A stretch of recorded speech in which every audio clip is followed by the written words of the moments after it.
Denpasar Forwarder Modification on Radial 330-060 di stand about 60 miles. Ini berapa area yang harus kita basahi?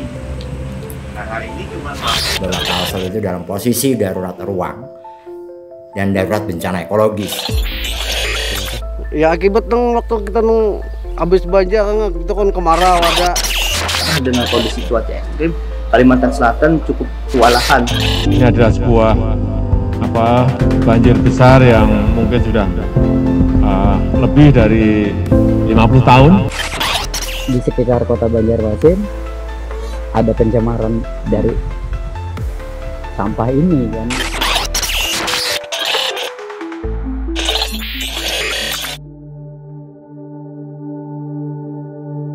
Kalimantan dikenal sebagai paru-paru dunia karena memiliki hutan rawa gambut dan hutan tropis yang luas. Kondisi geografis yang berada di garis khatulistiwa menjadikan Kalimantan sebagai habitat berbagai jenis binatang dan tumbuhan.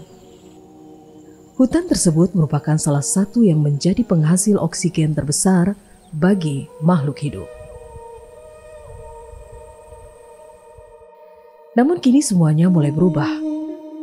Dampak perubahan iklim kian terasa di berbagai belahan dunia, termasuk di Indonesia, tidak terkecuali Kalimantan Selatan. Kalau sekarang nih cuaca yang panas, karena hujan, jadi terganggu ada hasil panen padi kami gitu nah. Jadi karena menentu.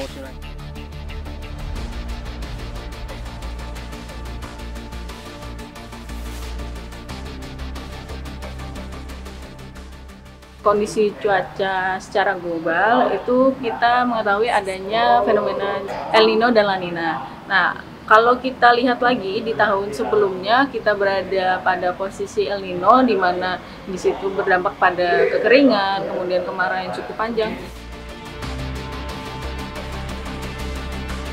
Menurut data dari Badan Pusat Statistik, angka deforestasi di Indonesia mencapai 104.032,5 hektar dan Kalimantan menyumbang kehilangan hutan sebesar 33.303,8 hektar.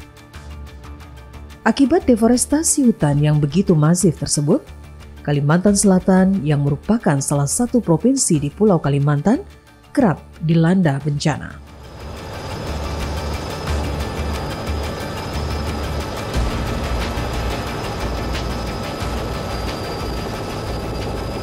Perubahan tersebut tidak hanya dipengaruhi oleh faktor alamiah, tetapi juga oleh aktivitas manusia yang merusak lingkungan. Di Kalimantan Selatan, aktivitas illegal logging semakin tidak terkendali. Penebangan secara besar-besaran dilakukan oleh oknum yang tidak bertanggung jawab.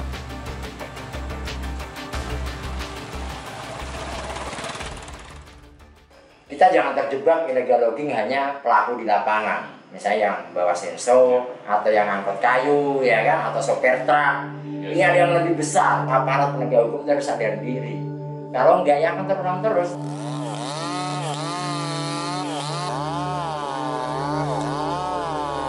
Tutupan lahan kita hanya tertinggal 38%.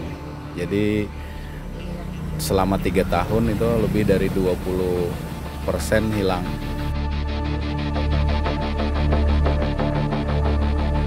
Tepat pada peringatan Hari Meteorologi Sedunia pada 23 Maret 2024, Organisasi Meteorologi Dunia WMO merilis laporan.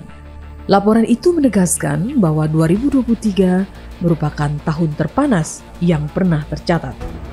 Kondisi itu berimbas menyebabkan mudahnya hutan Kalimantan Selatan terbakar. Jadi kami kada sanggup lagi. Perlu Satgas Udara. Dari data Badan Penanggulangan Bencana Daerah Provinsi Kalimantan Selatan hingga 2023, sudah 1,9 juta hektar lahan yang terbakar. 10 tahun terakhir memang terparah kita memang tercatat di 2011 dan 2015 ya.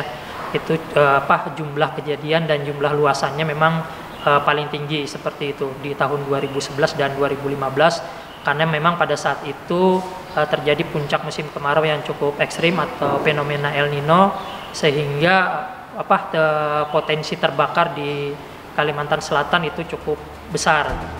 Illegal logging serta kebakaran hutan dan lahan menyebabkan Kalimantan Selatan kehilangan daerah serapan. Jadi Kalsel itu kalau kemarau karhutla, kebakaran hutan dan lahan yaitu asap, kalau musim hujan itu kita diajar banjir. Dan ini selalu terulang terus. Banjir besar yang sebelumnya tidak pernah terbayangkan akhirnya terjadi.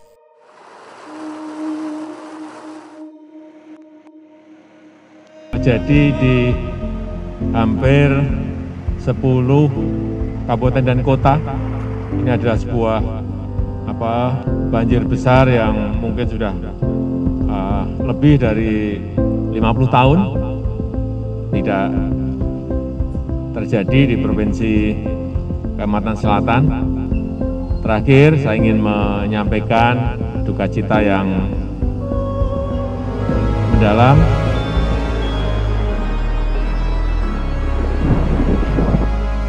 Sampah yang dihasilkan manusia juga memberikan kontribusi signifikan terhadap dampak negatif lingkungan yang memicu peningkatan pemanasan global. Perharinya itu hampir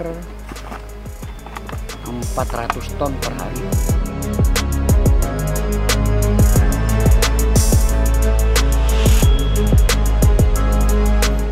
Kalau arealnya ini ya memang sudah dianggap over kapasitas. Selama kada ditutup, ini kan otomatis menguapnya ke atas.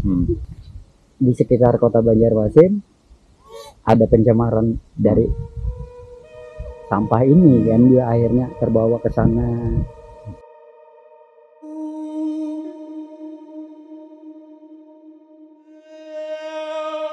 Bencana alam yang terjadi akibat ulah tangan manusia bukan hanya berdampak terhadap manusia itu sendiri, tetapi juga mengancam pencemaran lingkungan dan kelestarian flora serta fauna yang kehilangan habitatnya. Karena dengan adanya perubahan iklim ini akan terjadi banyak perubahan dan pergeseran yang mengancam kehidupan kita sendiri. Dalam kondisi seperti ini, peristiwa bencana ekologi seperti banjir bandang, tanah longsor, kebakaran hutan, serta kekeringan akan selalu menjadi persoalan dari generasi ke generasi. Tanpa kesadaran dan upaya pencegahan, bencana ekologi tersebut akan menjadi fenomena puncak gunung es yang mungkin terjadi lebih dahsyat di kemudian hari.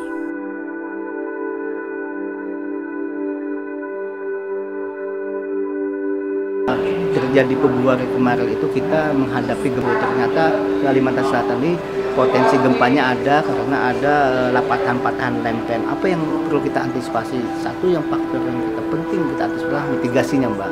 Banjir, angin puting beliung, dan juga tanah longsor.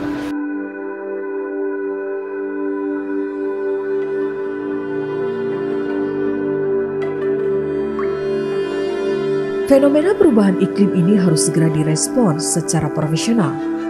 Pemerintah serta seluruh komponen bangsa harus mencurahkan seluruh sumber daya dan energi untuk menangani permasalahan perubahan iklim ini, meski dengan aksi sekecil apapun. Selanjutnya yang kita harapkan adalah operasi modifikasi cuaca ini bisa membantu untuk antisipasi terjadinya karhutla di Kalimantan Selatan dengan cara membasahi lahan-lahan gambut yang ada di wilayah Kalimantan Selatan.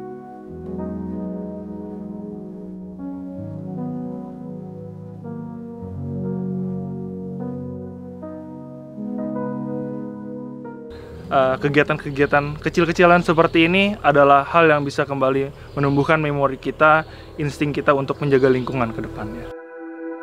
Hanya dengan kearifan dan upaya komprehensif berkelanjutan dalam memelihara alam serta lingkungan, kita dapat terhindar dari bencana ekologi. Dengan adanya penanaman pohon mangrove tadi, dengan menyerap karbon, ini dapat mengendalikan perubahan iklim yang saat ini kita rasakan. Dengan adanya upaya yang sederhana yang bisa kita lakukan melalui penanaman pohon mangrove, itu juga menjadi langkah besar. Hal kecil dan tapi memberikan dampak positif yang besar bagi lingkungan dan masyarakat.